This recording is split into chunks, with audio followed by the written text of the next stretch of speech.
When it's a football problem, it's one guy. It's the quarterback, So they're going to say, well, you have receivers now. Now you have the best offensive line of football. Why aren't you producing? So I think everybody knows or feels similar to the Denver situation. Hey, we have this good roster. If Teddy Bridgewater, Drew Lock, if you can't get it done, we'll go find someone that can. So I think that's where the countdown clock begins for Jalen Hurts, is if you're not going to get it done with this group, we'll go find someone that can. We have the ammunition. We stock the coffers. We're ready to go. We really like you. We showed you that we want to build around you, but now the clock's starting to tick for you. I don't think that's outrageous to say.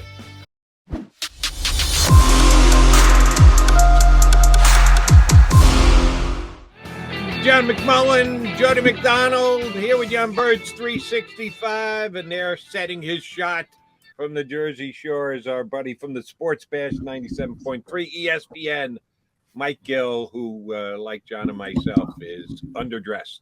And that's the way we like it. Yesterday, I swore that our buddy from NJ.com had on a tie. Yeah, no, Gill doesn't wear ties. That's why we like him. Hello, Mike Gill. No. Yeah, no tie for me. You don't need a tie at the beach, Mike. I specifically got into this field to not have to get dressed. I actually just texted John. I don't know if you got it, that I thought I might be 2 minutes late because I was taking a walk on the beach this morning and I wasn't sure I was going to get back in time, but I'm here. There we go. Love it. Now, we were talking before you came on, Mike, about the Eagles and their scaled back OTAs. And we were joking that maybe you needed that extra 2 minutes to rest your voice because you got to talk all day. So, it's the cost benefit analysis. You only got so many minutes to talk per day. Are you trying to stay healthy with that 2 minutes of rest? Well, all the yelling I have to do about the Phillies later on today, I can talk calmly about the Eagles. They seem to be doing everything right? Yeah, they've had a good offseason. I'm a little bit upset about, and this doesn't matter. This is more inside baseball, and the fact that they haven't opened OTAs, and they're not going to open them probably until Friday to the media. I don't like it. I think they're doing a disservice to the fan base when they do stuff like that. But again, I don't think most people understand that. But when you think about how passionate this fan base is, and by the way, the Phillies, teams like the Phillies and Sixers and Flyers make it easier for the Eagles, if that's even possible, when it comes to this particular market. You think there is a group of fans that pays attention to stuff like that, or they don't care? They want the rah-rah stuff and all that. Oh, I'm sure people want to see John McMullen play-by-play tweeting 7-on-7 OTA. Well, get that. There's no question. They'll get that from Elliot, not from me. There's no question about they want that.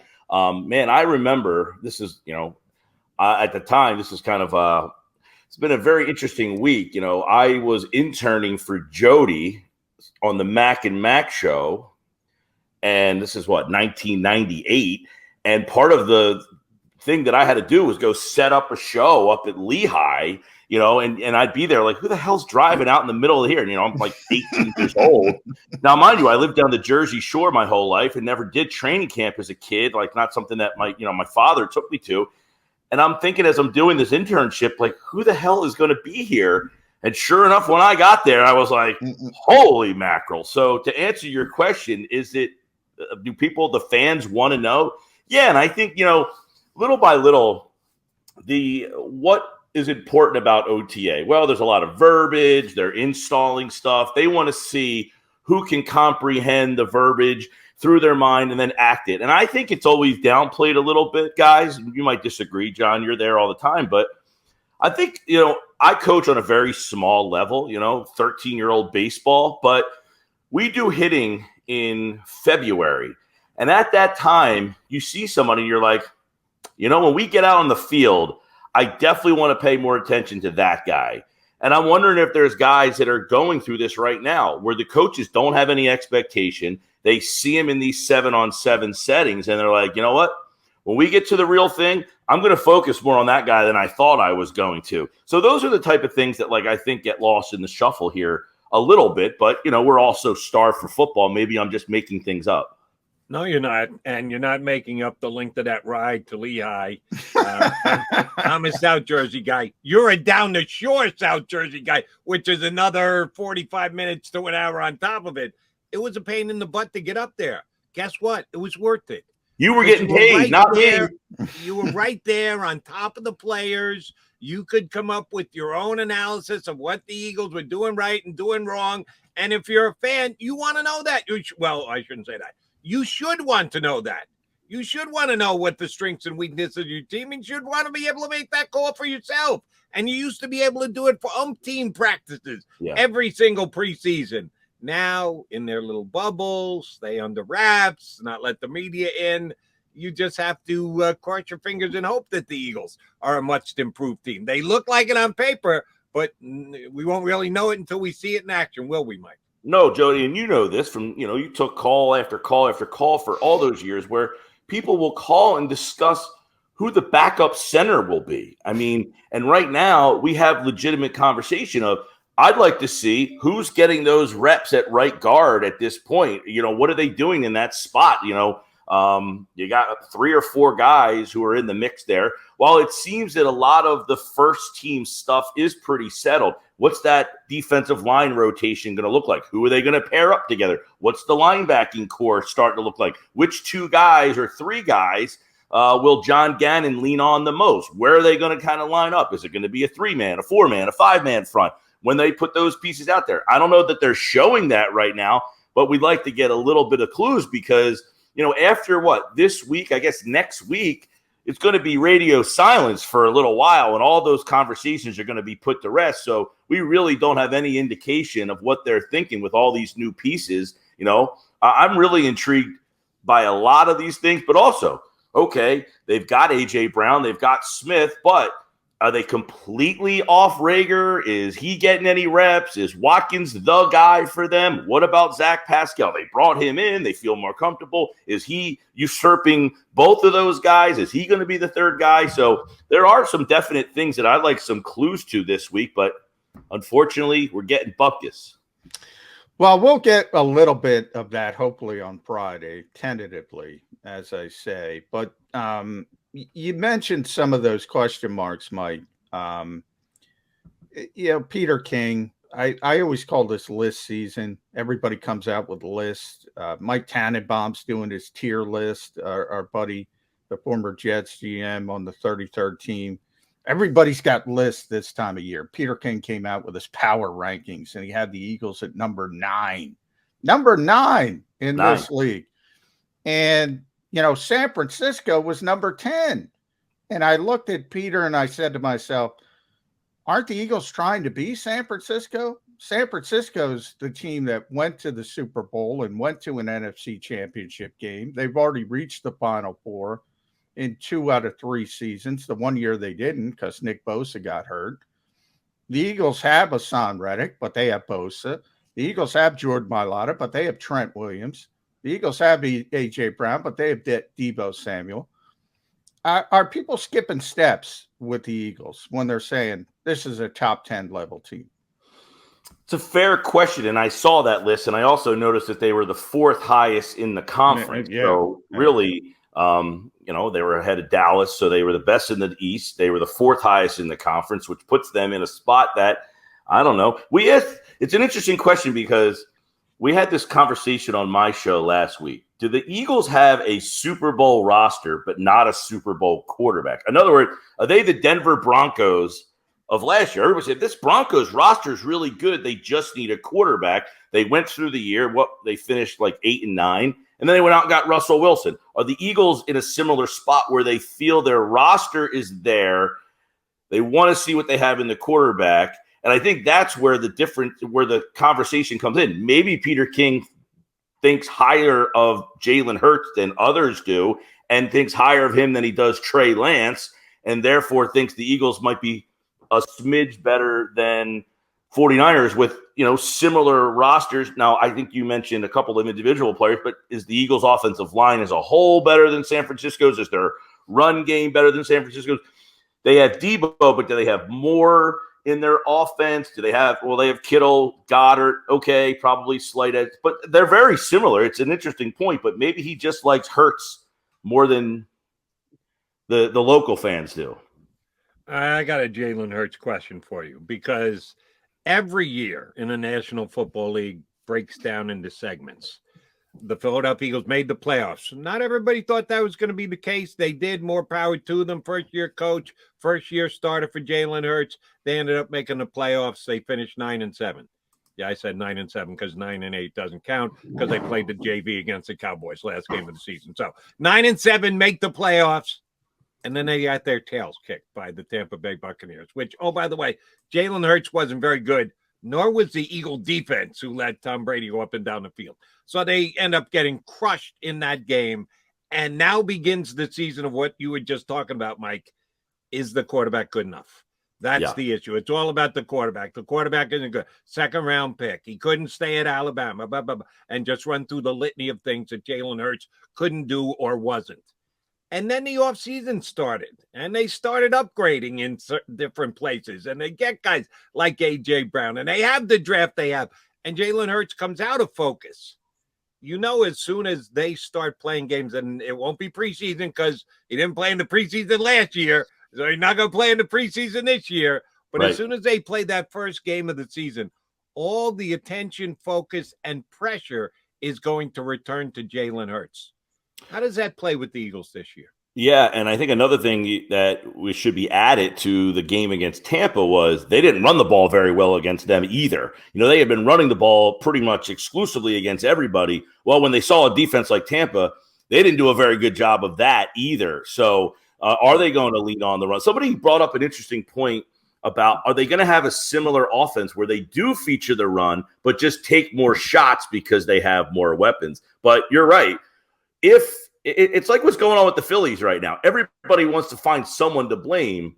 You know, they brought in all these bats. Well, they're not hitting. Well, the bullpen still stinks. Well, it's the GM's fault. Well, the manager is wearing out the bullpen. No, when it's a football problem, it's one guy. It's the quarterback, you know. So they're going to say, well, you have receivers now. Now you have the best offensive line of football. Why aren't you producing? So I think everybody knows or feels similar to the Denver situation. Hey, we have this good roster.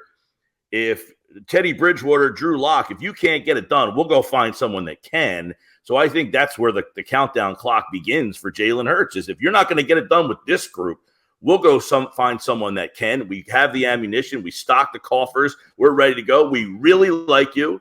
We showed you that we want to build around you, but now the clock's starting to tick for you. I don't think that's outrageous to say. Well, I agree the clock is ticking, Mike, but I want to get and a lot of people, it's not just you, have kind of said the Eagles have shown their belief. They believe in Jalen Hurts. And I kind of say, well, do they? I mean, they wanted Russell Wilson. They certainly would have been involved with Deshaun Watson if either of those two quarterbacks approved a potential move to Philadelphia, which they did not for whatever reason. You have that in one column.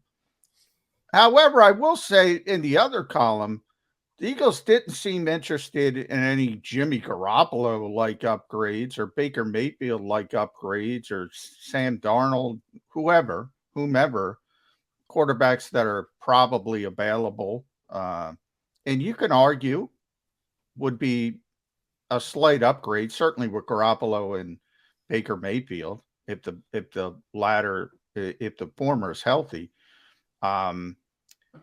You could make an argument those guys have proven themselves more, and the Eagles said, nah, we're not interested in that. So I see both sides of it, but where you personally? Do they believe in Jalen Hurts? The guy got 1 year to start. He made the playoffs. I mean, how many quarterbacks, their first season of starting actually make the playoffs? Now, for whatever reason, they made the playoffs. There's plenty of layers, but Baker Mayfield certainly didn't. You know, Garoppolo, stuff like that. So I agree with what you're saying. I think, it's the whole thing with Baker Mayfield. He wants out of Cleveland because, they don't want. Well, they went. Now, that whole situation is a complete disaster happening, and it's probably getting worse. But it's no shame that they went and said, you know what, we like you, but we had the opportunity to go get a better player. That's the problem in these sports. It's this isn't us telling you that we think you stink. we had the opportunity to improve our team, so we took it. I think the Eagles were in that boat. We had the opportunity to improve our team if we could get Russell Wilson or Deshaun Watson. The other guys, I don't know that Baker Mayfield makes you a 13-win, 12-win team. I don't know that Jimmy Garoppolo does that. So we do like you.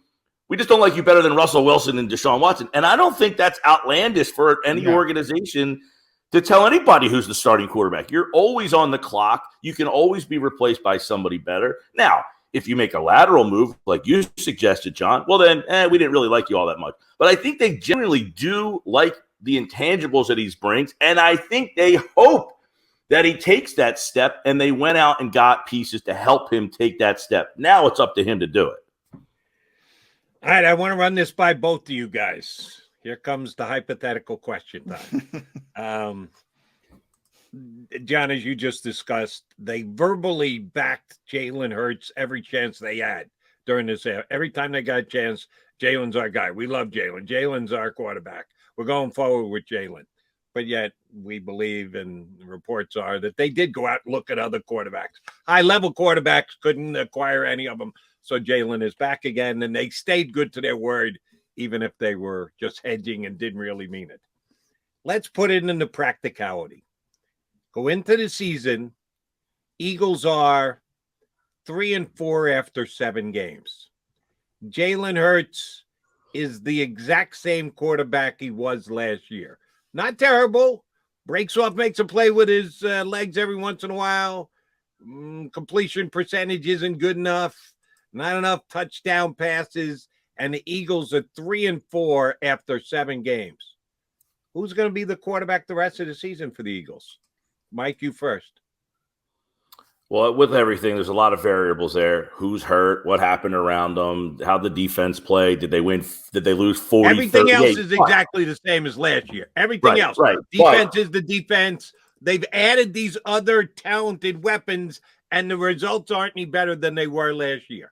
I think Hurts is the quarterback regardless. I don't see a situation where they're going to turn this team over to Gardner Minshew and say, hey, this guy's struggling. I think it's, hey, because unless he's just wildly inaccurate like Wentz was, that one year where you're just like, what is going on here? I think they probably stick with Hurts to the end. And if it doesn't work, they move him in the offseason. And I don't think there's any situation where they think Gardner Minshew is the starting quarterback for this year's team or anywhere in the future. I think they view him as a top flight, valuable backup, which the only reason Hurts is here in the first place is because they value that spot so much. Yeah. Now, the correct answer, Mike, is, of course, they would trade Gardner Minshew for Nick Foles, who would come in and save the season. That is the correct answer. But no, Jalen Hurts, the real answer is Jalen Hurts would be the starting quarterback for this team the entire year if he's healthy. And if he's the same quarterback, Jody, or if he regresses, Mike, then they're moving on in next offseason. But by the way, if he's the same quarterback as he was last year, they're probably going to make the playoffs. Yeah. He had a good season last year. He had a darn good season. Not if they're 3-4, because the second half of their season is the tougher half of their season. Well, that's true. That first 4 games, that would be a major disappointment at 3-4 to start. But if he plays, you mentioned at a similar level, Jody, he's going to be the starting quarterback. They're not going to bench him for Gardner Minshew.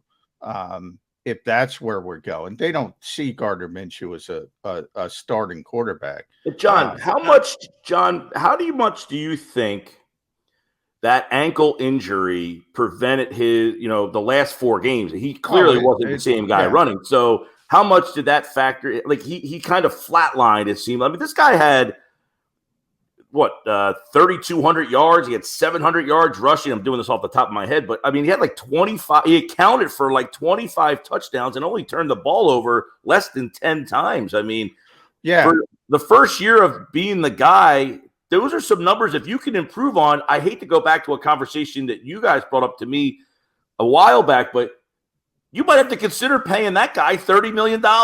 Yeah. Well, that's what I was bringing. It's probably more than $30 million now, Mike. It keeps going up and up and up. But, Yeah, one of my pet peeves is we talk about not just Jalen Hurts, but anybody who has that play style is ultimately going to get hurt. They're not going to have the longevity.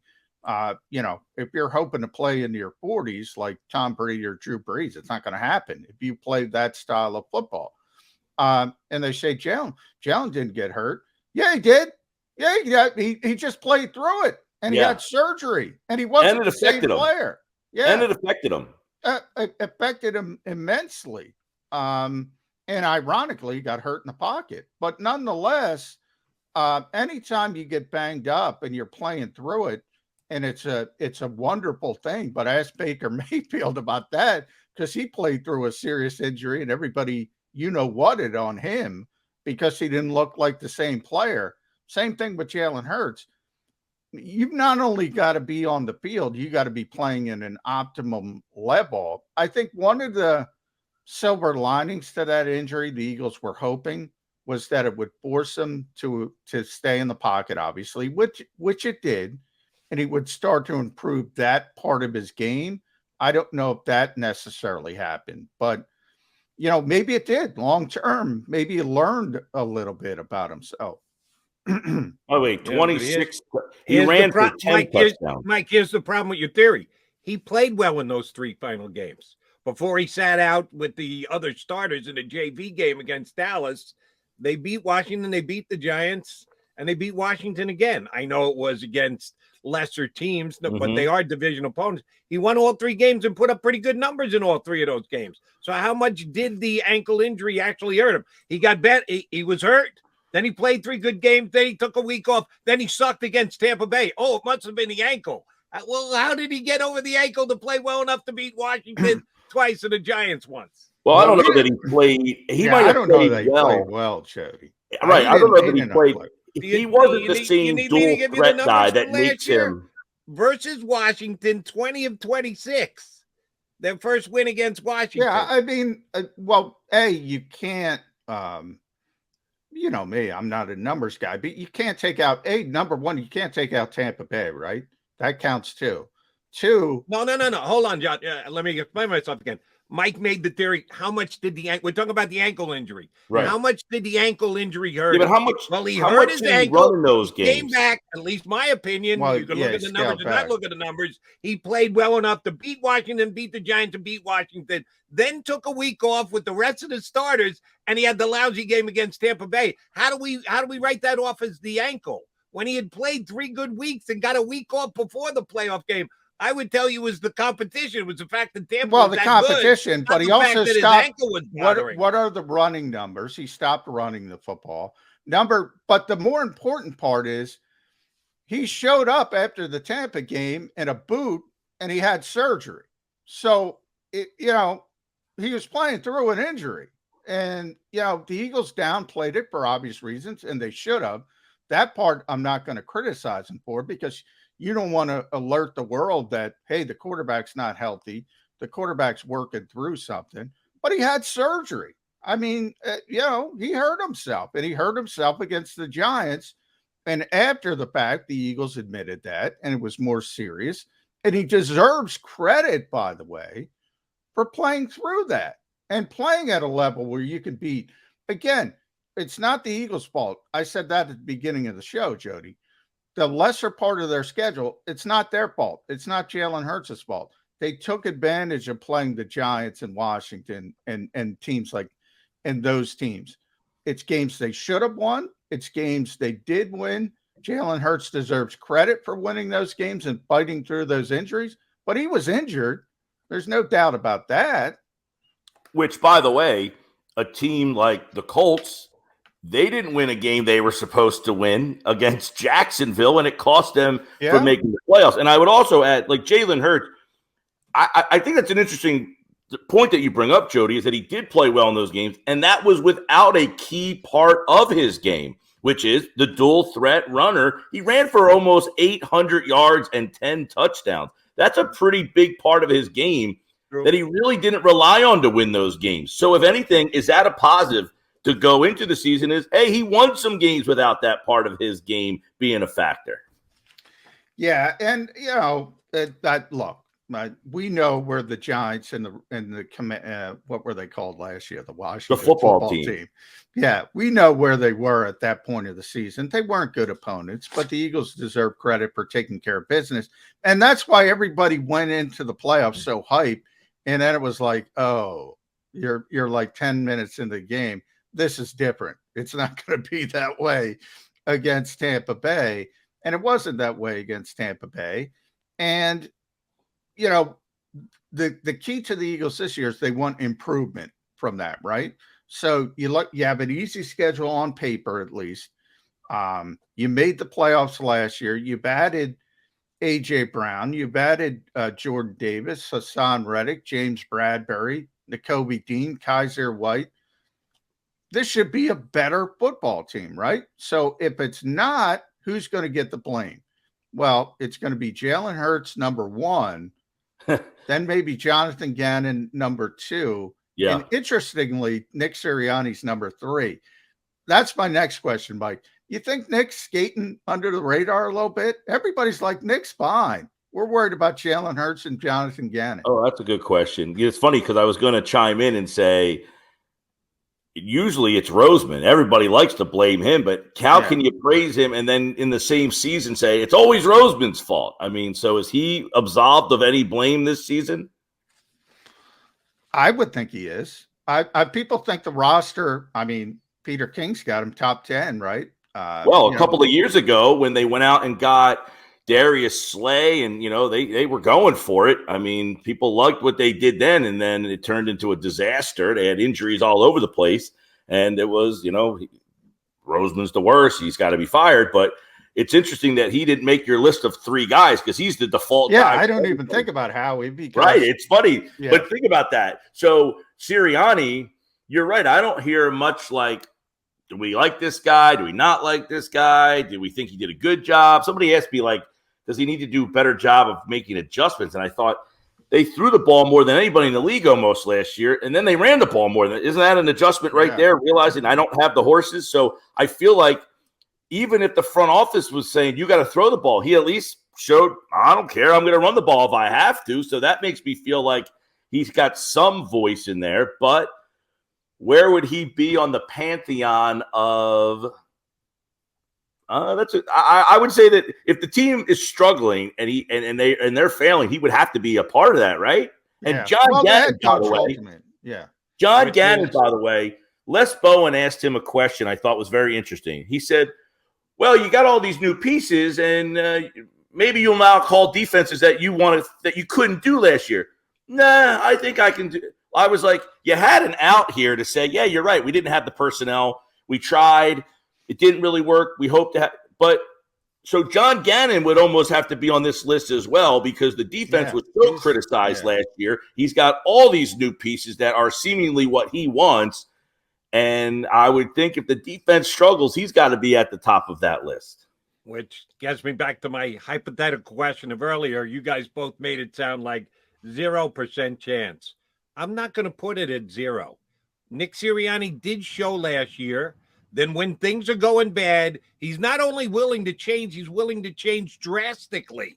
Go to a run-dominated offense when for the first however many weeks they were one of the most pass-happy teams in the National Football League. We got to do what we got to do to win games. And if that means Gardner Minshew under center, now it has to be a very specialized situation. The percentage chance of this happening is minimal.